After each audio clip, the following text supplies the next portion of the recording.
धन्यवाद देने के लिए खड़ा हुआ हूं, लेकिन साथ साथ मैं इस सदन के माननीय सदस्यों का भी धन्यवाद करना चाहता हूं।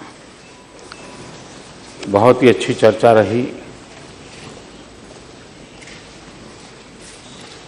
करीब करीब 60 माननीय सदस्य,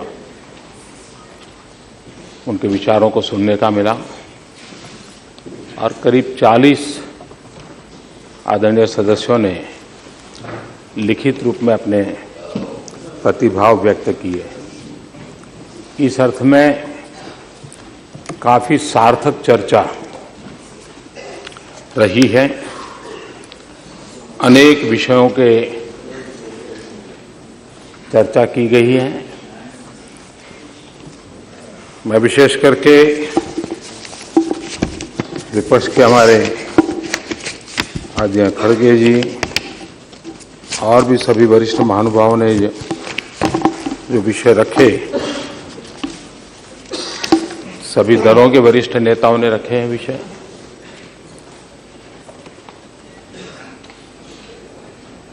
राष्ट्रपति जी ने अपने अभिभाषण में देश जिन समस्याओं से जूझ रहा है, उन समस्याओं के समाधान के लिए क्या प्रयास हो रहे हैं, किस दिशा में हो रहे हैं और किस गति से हो रहे हैं, उसका उल्लेख किया है। ये बात सही है कि कई आदरणीय सदस्यों को लगता होगा कि ये होता तो अच्छा होता, ये होता तो अच्छा होता। मैं इसको सकारात्मक रूप में देखता हूं और विचार व्यक्त करने वाले माननीय सदस्य इस तरफ से हो या उस तरफ से हो, इन अपेक्षाओं का महात्म्य है। अपेक्षाओं का महात्म्य इसलिए भी है कि आपको भरोसा है कि शायद समस्या का समाधान इसी कालखंड में होगा, तो ये अच्छी बात है।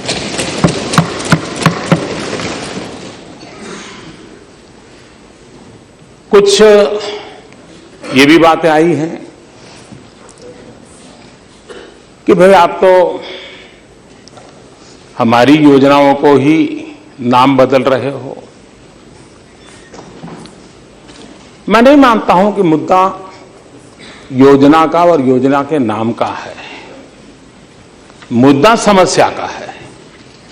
योजना नई है, पुरानी है, इसका तो विवाद हो सकता है, लेकिन इसमें कोई विवाद नहीं है कि समस्या पुरानी है। और इसलिए हमें जो समस्याएं विरासत में मिली है, उन समस्याओं का समाधान करने के रास्ते हम खोज रहे हैं। जिनको ये भी लगता है कि ये तो हमारे योजना थी, आपने नाम बदल दिया, मैं समझता हूं कि ऐसे विषयों पर आलोचना नहीं करनी चाहिए। आपने गर्व करना चाहिए, आपको आनंद होना चाहिए कि चलो भाई, समस्या के समाधान में कुछ बातों में यहां के लोग हो या वहां के हो, पहले वाले हो या नए वाले हो, सबकी सोच सही है, दिशा सही है, तो ये अपने आप में एक अच्छी बात है, मैं मानता हूं। और दूसरा, कभी कभार, अब मुझे याद है एक बार हम पर आलोचना बाहर हुआ करती थी कि भाई आजादी के आंदोलन में आप कहां थे। तो एक बार अटल जी ने बड़ा सटीक जवाब दिया था। अटल जी ने कहा, भाई अच्छा बताओ, 1857 के स्वातंत्र संग्राम में आप कहां थे। तो ये चीजें ठीक है, कुछ पल तो ठीक लगती हैं। अब आप निर्मल भारत की चर्चा कहते हैं, वो कहते हैं आपने स्वच्छ भारत ले आए। अब मैं पूछता हूं कि 1999 में अटल जी ने टोटल सैनिटेशन का प्रोजेक्ट लगाया था, कार्यक्रम चालू किया था। क्या निर्मल भारत उसी योजना का दूसरा नाम था क्या? और इसलिए मैं समझता हूं मुद्दा समस्या है, नाम ये मुद्दा नहीं है। और इसलिए स्वच्छता एक समस्या है हमारे देश में, और स्वच्छता ज्यादा हमारी मानसिकता से जुड़ी हुई है। और मैं जब स्वच्छता अभियान की बात करता हूं तब मेरे दिल दिमाग में वो गरीब है।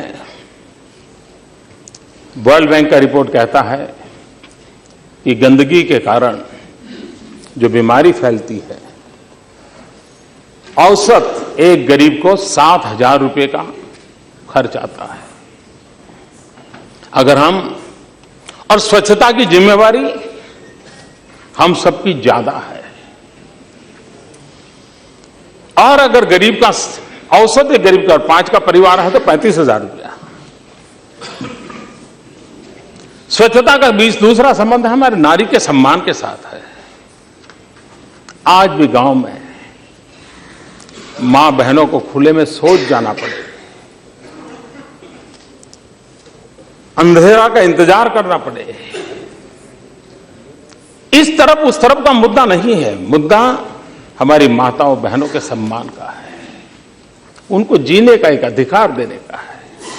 और इसलिए स्वच्छता, जब उन चीजों को याद करते हैं तो कहते हैं कि भाई ये हमें करना होगा।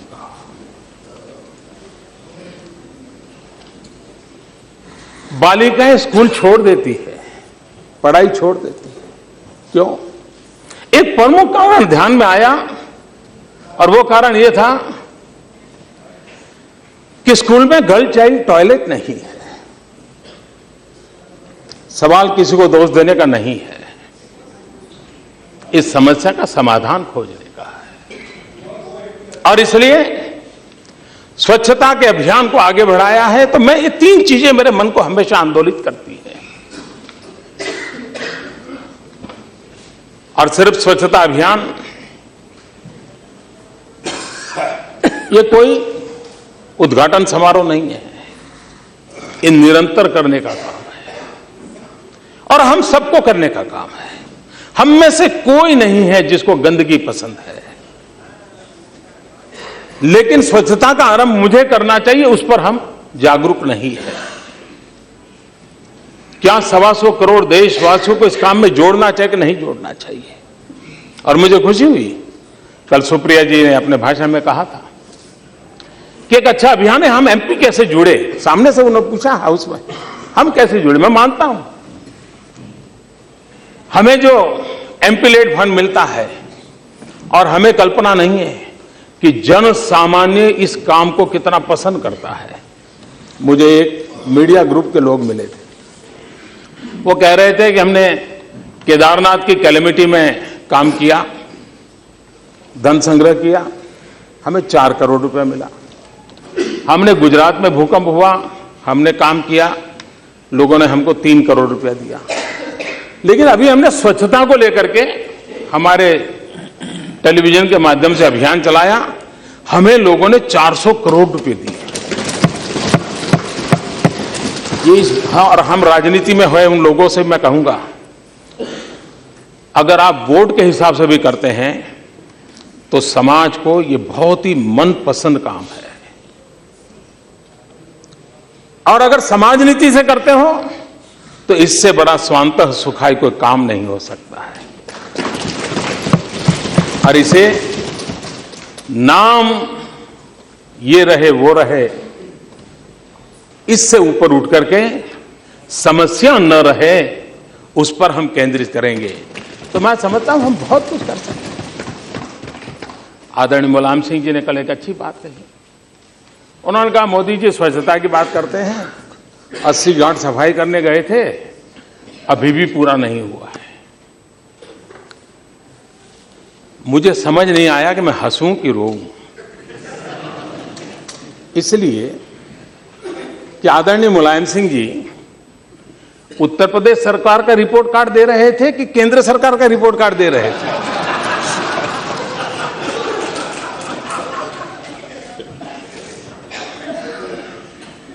और दूसरा, करीब 3 महीने से 80 घाट की सफाई चल रही है। आप कल्पना कर सकते हैं कि कितनी गंदगी होगी जिस 80 घाट को लेकर के वाराणसी की पहचान है। मैं आपका आभारी हूं। और लोहिया जी,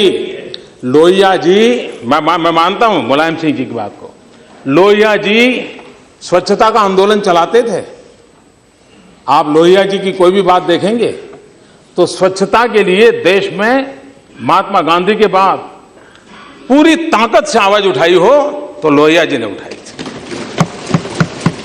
और मैं मानता हूं कि क्योंकि लोहिया जी ने उठाई थी इसलिए मोदी जी ने हाथ नहीं लगाना चाहिए, ऐसा नहीं हो सकता।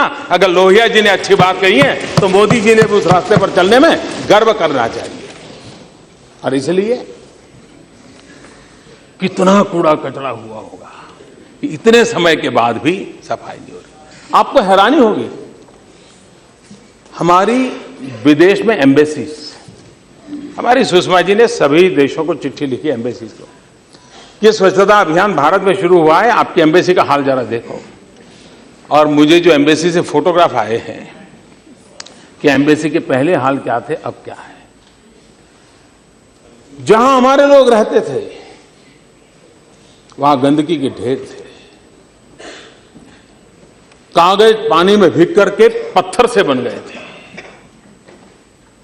सरकारी दफ्तरों में व्यवस्था नहीं है क्या? है, स्वभाव नहीं है। और इसलिए एक पवित्र काम है जिस काम के लिए हम लगे हैं, और ये काम इस सरकार का, इस सरकार के मुखिया का नहीं है, ये काम 125 करोड़ देशवासियों का है। आपने जिस नाम से इस काम को बढ़ाया मैं उसका भी अभिवादन करता हूं। आपने अब तक जो किया मैं उसका अभिवादन करता हूं। इन चीजों में विवाद का विषय नहीं हो सकता है। और लाल किले पर से ये कहने का सामर्थ्य मुझ में था। मैंने कहा था ये देश अब तक जितने प्रधानमंत्री रहे, अब तक जितनी सरकारें रही हैं, उन सबके योगदान से आगे बढ़ा है। लाल किले की प्राची से भारत की सभी सरकारों की बात है। और मैं ये भी कहना चाहता हूं, 9 महीने में हमने आकर के सब कर लिया है, ऐसा दावा करने वाले हम नहीं हैं। और नहीं हम ये बात मानते हैं कि देश 1947 15 अगस्त को पैदा हुआ था। ये देश हजारों साल की विरासत है। ऋषियों ने, मुनियों ने, आचार्यों ने, भगवंतों ने, शिक्षकों ने, मजदूरों ने, किसानों ने इस देश को बनाया है। सरकारों ने देश नहीं बनाया है। सरकारें आती हैं, जाती हैं, देश सरकारें नहीं बनाती। देश जनता जनार्दन के सामर्थ्य से बनता है, जनता जनार्दन की शक्ति से बनता है। और राष्ट्र अपनी चीती से चलता है, अपनी फिलॉसफी से चलता है। आइडियोलॉजी आती है और जाती है, बदलती रहती है। मूल तत्व देश को चलाता है। और भारत का मूल तत्व है एकम सत विप्राह बहुधा वदंती। भारत का मूल तत्व है सर्वे अपि सुखिनः सन्तु सर्वे सन्तु निरामया सर्वे भद्राणि पश्यन्तु मां कश्चित् दुर्भाग् भवेत्। ये भारत का मूल तत्व है। सबकी भलाई की बात यहां होती है। और इसलिए ये देश आज जहां भी है, सरकारें आएगी, जाएगी, बनेगी, बिगड़ेगी, देखिए इसके आधार पर नहीं होता। कुछ लोगों को लगता है कि आप दिल्ली में आपका क्या हुआ।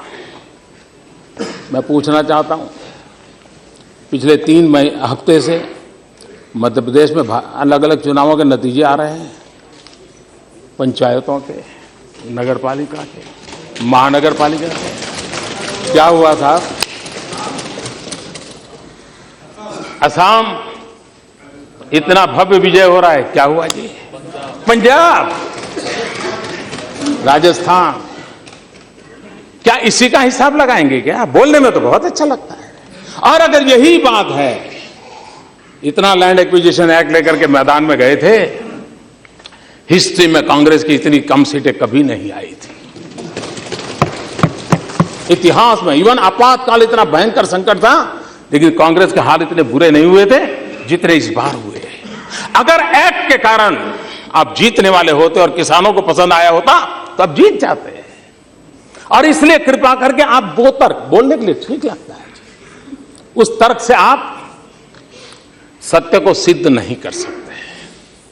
और इसलिए मैं कहना चाहूंगा कि हमें समस्याओं का समाधान खोजना है, यहां पर मंथन करके रास्ते खोजने हैं। कभी कभार ये कहा जाता है कि आप मनरेगा बंद कर देंगे, या आपने मनरेगा बंद कर दिया है।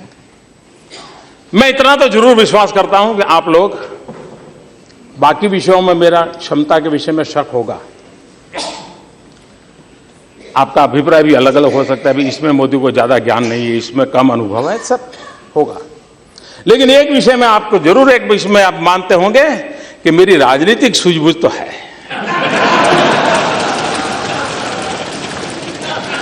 मेरी राजनीतिक सूझबूझ कहती है कि मनरेगा कभी बंद मत करो।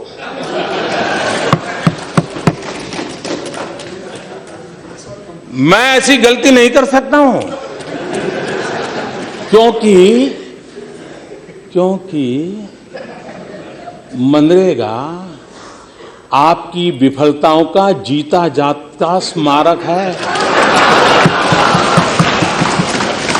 आजादी के 60 साल के बाद आपको लोगों को गड्ढे खोदने के लिए भेजना पड़ा, ये आपकी विफलताओं का स्मारक है।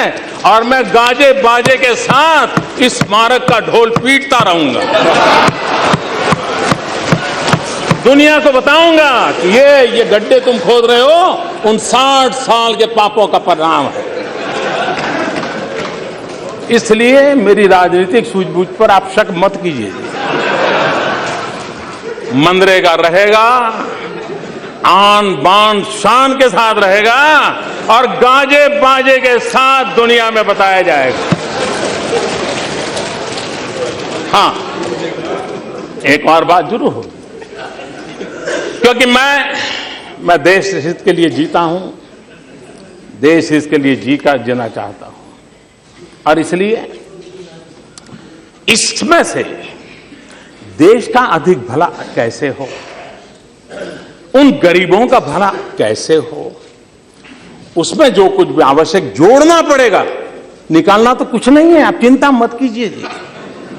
जो जोड़ना पड़ेगा जोड़ेंगे, जो ताकत देनी पड़ेगी हम देंगे, क्योंकि हम मानते हैं कि लोगों को पता चले भाई ये ऐसे ऐसे खंडहर छेड़ करके कौन गया है, इतने सालों के बाद भी तुम्हें ये गड्ढे खोदने के लिए मजबूर किसने किया है, ये उसको पता रहना चाहिए। और इसलिए ये तो बहुत आवश्यक है। और आपने एक बहुत अच्छा काम किया है कि आप अपने फुटप्रिंट छोड़ के गए हैं ताकि लोगों को पता चले।